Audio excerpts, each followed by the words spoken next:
Martelly par Martelly lui-même, qui d'ailleurs n'hésitait pas à faire de l'ombre à son protégé, qui n'était considéré que comme un homme de paille. Comme le rappelle le New York Times, la femme de Martelly allait jusqu'à déclarer « Jovenel est une propriété ». Mais, arrivé au pouvoir, c'est toujours Martelly et Saint-Rémy, la famille, les parrains, qui tenaient les rênes et qui choisissaient les collaborateurs et membres du gouvernement de Moïse. Il lui impose ainsi la présence de Dimitri Hérard, membre des équipes de sécurité de Martelly, qui va devenir le chef de la police de protection de Jovenel Moïse. Hérard est lui-même impliqué dans différentes affaires, notamment le trafic de cocaïne et d'armes. Moïse n'entretient pas de bonnes relations avec lui, qui était pourtant en charge de sa propre sécurité.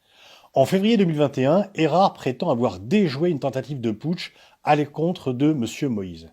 Le président dénonce l'oligarchie et les élites du pays, les désignant comme étant à l'origine de cette tentative de coup d'État. C'est alors qu'il va prendre de façon surprenante un virage anti-corruption et de lutte contre les trafics. Il fait compiler un dossier sur les différents réseaux qui agissent dans le pays, récolte des noms et prend des mesures importantes contre la nébuleuse du commerce d'anguilles, gérée par Saint-Rémy, qui servirait à blanchir l'argent des trafics.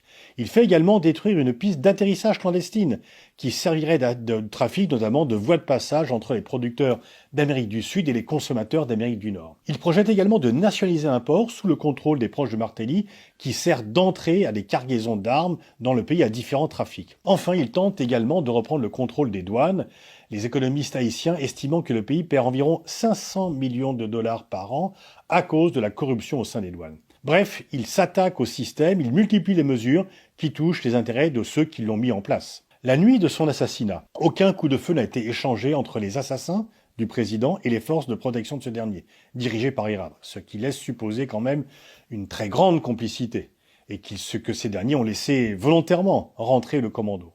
Lorsque le président a demandé de l'aide, personne n'est venu. Comme en témoigne la femme de Moïse qui a survécu à ses blessures, les assassins ont pris le temps, après avoir tiré, de mettre la main sur les documents qu'ils étaient visiblement venus chercher.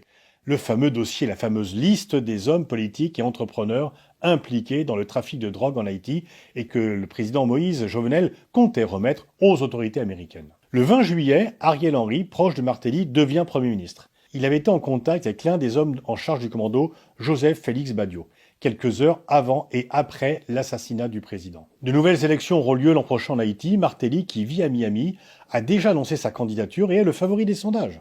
Le système mafieux à la tête de l'État haïtien n'est donc pas prêt de disparaître si rien ne se passe d'ici là. On estime que les 2/3 de la population haïtienne sont touchés par le chômage, que la situation économique est dramatique, particulièrement depuis le tremblement de terre de 2010, qui a ravagé le pays et fait près de 230 000 morts, et détruit la plupart des infrastructures.